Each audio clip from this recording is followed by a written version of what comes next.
श्री राम ने अंगद को दूत बनाकर भेजा था रावण के दरबार में। अंगद ने तोड़ा था रावण का अहंकार।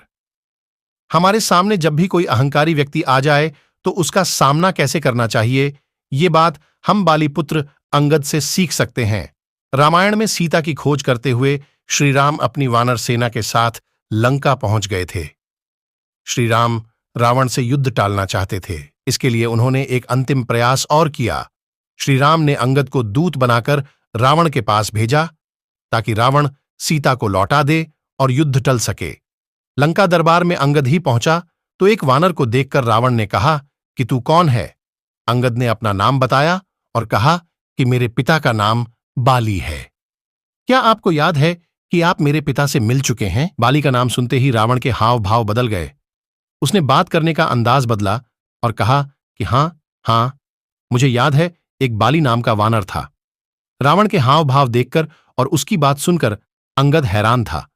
अंगद ने सोचा कि जिसे मेरे पिता बाली ने 6 महीनों तक अपनी बाह में दबाए रखा था, वह रावण बाली इतने सामान्य ढंग से याद कर रहा है। दरअसल रावण अहंकारी था और वह खुद को ही सर्वश्रेष्ठ और सबसे शक्तिशाली मानता था और दूसरों को जताता भी था।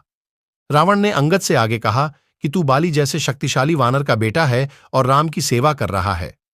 रावण ढोंग कर रहा था और झूठ पर बोल रहा था। रावण ने अंगद से पूछा कि बता, तेरे पिता कहाँ हैं आजकल? रावण जानता था कि राम ने बाली का वध कर दिया है, फिर भी वह ढोंग कर रहा था। अंगद ने रावण से कहा कि अगर तुम्हें बाली की बहुत याद आ रही है तो कुछ दिन बाद तुम भी वहीं चले जाओगे जहां श्री राम ने बाली को भेजा है। इसके बाद अंगद ने रावण के दरबार में घोषणा कर दी थी कि अगर किसी ने उसका पैर हिला दिया तो श्री राम लौट जाएंगे। इस घोषणा के बाद न के दरबार के सभी लोगों ने उसका पैर हिलाने की कोशिश की, लेकिन किसी को सफलता नहीं मिली। रावण विद्वान और विश्व विजेता था, लेकिन अहंकार की वजह से रावण नाटक कर रहा था, जैसे वह बाली को ठीक से नहीं जानता है। दूसरी ओर अंगद युवा था, लेकिन अपनी बुद्धिमानी से अंगद ने रावण का अहंकार तोड़ा।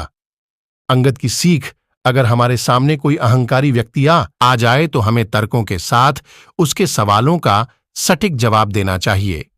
जब हम तर्कों के साथ सटीक जवाब देते हैं तो अहंकारी व्यक्ति हमारे सामने कुछ बोल नहीं पाता है।